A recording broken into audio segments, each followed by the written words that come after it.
Estudo sistematizado da doutrina espírita. Programa Fundamental. Módulo 7. Pluralidade dos mundos habitados.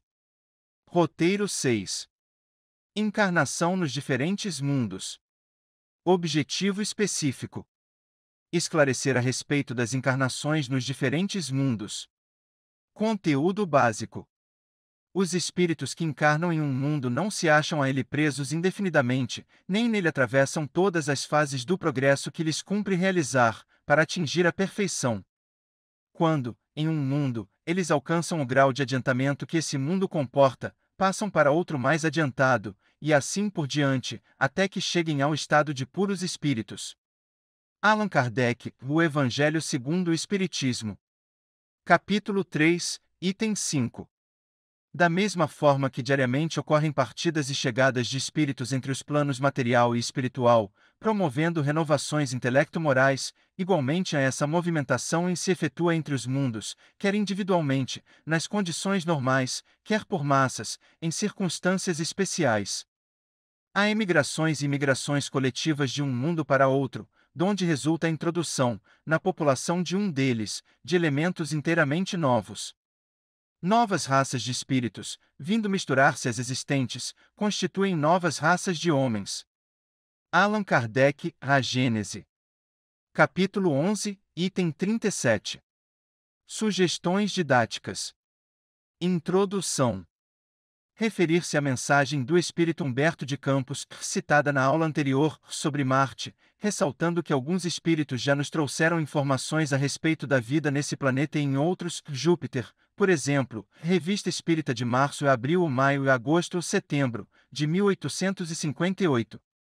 Esclarecer que as comunicações em referência se baseiam na interpretação dos espíritos informantes, as quais, embora não contradizendo o ensino geral contido na codificação espírita, devem ser acolhidas como material de estudo, sujeito sempre à comprovação.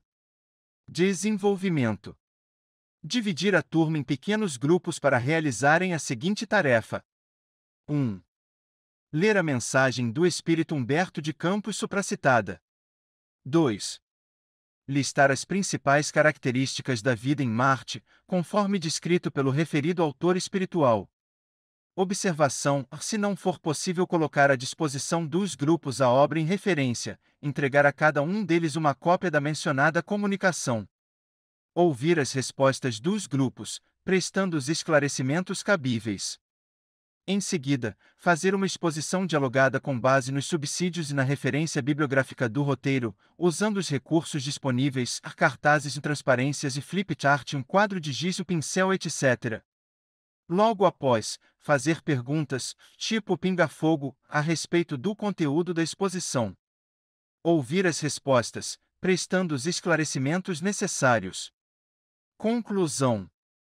Apresentar uma foto ou desenho contendo uma visão parcial do universo, ressaltando que, dentre as diversas moradas da casa do Pai, muitas são orbes venturosos, que nos aguardam após cumprirmos os nossos compromissos com a Terra. Observação. Pinga-fogo, trata-se de uma técnica objetiva de perguntas e respostas concisas. A avaliação. O estudo será considerado satisfatório se os alunos participarem ativamente da aula e responderem corretamente as perguntas do Pinga-fogo. Técnica: essa exposição, trabalho em pequenos grupos, exposição dialogada, Pinga-fogo. Recursos e subsídios do roteiro: livros e textos, cartazes e transparências, quadro de giz, o pincel em flipchart, retroprojetor, papel, lápis e caneta.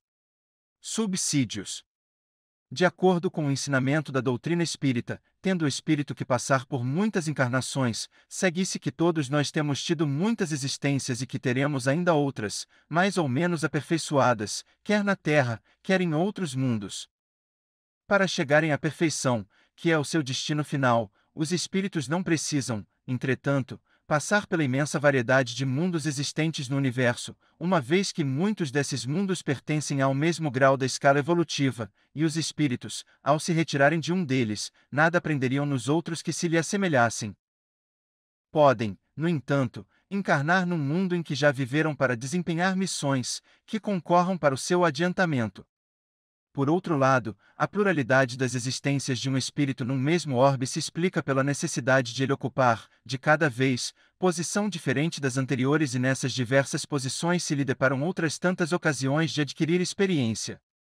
Ao passar de um planeta para outro, conserva o espírito a sua inteligência, uma vez que a inteligência não se perde. Pode, porém, acontecer que ele não disponha dos mesmos meios para manifestá-la, dependendo isto da sua superioridade e das condições do corpo que tomar. Note-se, a propósito, que os espíritos podem conservar-se estacionários, mas não retrogradam. Dessa forma, os espíritos que encarnam em um mundo não se acham a ele presos indefinidamente, nem nele atravessam todas as fases do progresso que lhes cumpre realizar, para atingir a perfeição. Quando, em um mundo, eles alcançam o grau de adiantamento que esse mundo comporta, passam para outro mais adiantado, e assim, por diante, até que cheguem ao estado de puros espíritos. São outras tantas estações, em cada uma das quais se lhes deparam elementos de progresso apropriados ao adiantamento que já conquistaram. É-lhes uma recompensa ascenderem a um mundo de ordem mais elevada, como é um castigo prolongarem a sua permanência em um mundo desgraçado, ou serem relegados para outro ainda mais infeliz do que aquele a que se veem impedidos de voltar quando se obstinaram no mal. Essa passagem dos espíritos para um outro planeta mais ou menos adiantado, em relação ao mundo em que estavam encarnados, pode ser individual ou coletiva. Para melhor compreensão desse processo, comparemos essa transmigração de um mundo a outro a que se dá com as desencarnações e reencarnações na Terra. Assim é que no intervalo de suas existências corporais, os espíritos se encontram no estado de erraticidade e formam a população espiritual ambiente da Terra. Pelas mortes e pelos nascimentos, as duas populações, terrestre e espiritual, desaguam incessantemente uma na outra. Há, pois, diariamente, emigrações do mundo corpóreo para o mundo espiritual e imigrações deste para aquele, é o estado normal. Essa transfusão, que se efetua entre a população encarnada e desencarnada de um planeta, igualmente se efetua entre outros mundos, quer individualmente, nas condições normais, quer por massas, em circunstâncias especiais. Há, pois, emigrações e imigrações coletivas de um mundo para outro, donde resulta a introdução, na população de um deles, de elementos inteiramente novos.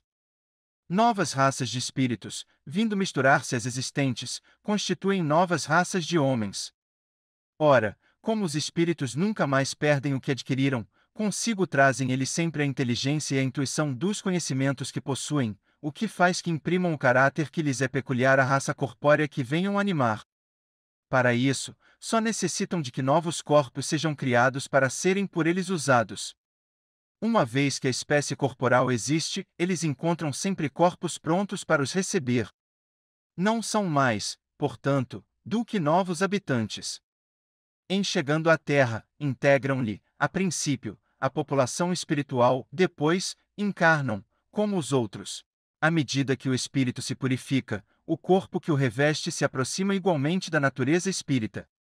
Torna-se-lhe menos densa a matéria, deixa de rastejar penosamente pela superfície do solo, menos grosseiras se lhe fazem as necessidades físicas, não mais sendo preciso que os seres vivos se destruam mutuamente para se nutrirem. O espírito se acha mais livre e tem, das coisas longínquas, percepções que desconhecemos.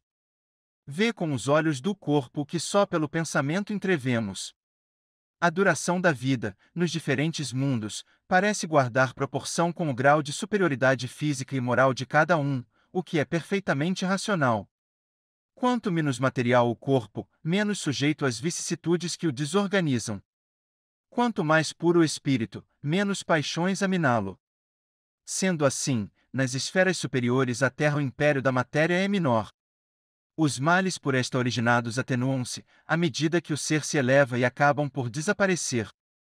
Lá, o ser humano não mais se arrasta penosamente sob a ação de pesada atmosfera, desloca-se de um lugar para outro com muita facilidade. As necessidades corpóreas são quase nulas e os trabalhos rudes, desconhecidos. Mais longa que a nossa, a existência aí se passa no estudo, na participação das obras de uma civilização aperfeiçoada, tendo por base a mais pura moral, o respeito aos direitos de todos, a amizade e a fraternidade.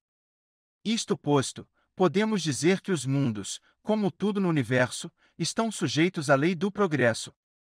Todos começaram, como vós o ensinam os espíritos superiores, por um estado inferior e a própria Terra sofrerá idêntica transformação. Tornar-se-á um paraíso, quando os homens se houveram tornado bons. Por sua vez, os corpos que servem de instrumentos aos espíritos em suas encarnações nos diferentes mundos são mais ou menos materiais, conforme o grau de pureza que chegaram os espíritos. É isso que assinala a diferença entre os mundos que temos de percorrer, porquanto muitas moradas há na casa de nosso Pai, sendo, conseguintemente, de muitos graus essas moradas. Aliás, não só o corpo material, mas também a substância do perispírito não é a mesma em todos os mundos. Passando de um mundo a outro, o espírito se reveste da matéria própria desse outro. Há mesmo mundos em que o espírito deixa de revestir corpos materiais, só tendo por envoltório o perispírito, e mesmo esse envoltório se torna tão etéreo que para vós, dizem os instrutores da codificação, é como se não existisse. Esse é o estado dos espíritos puros. Referência bibliográfica.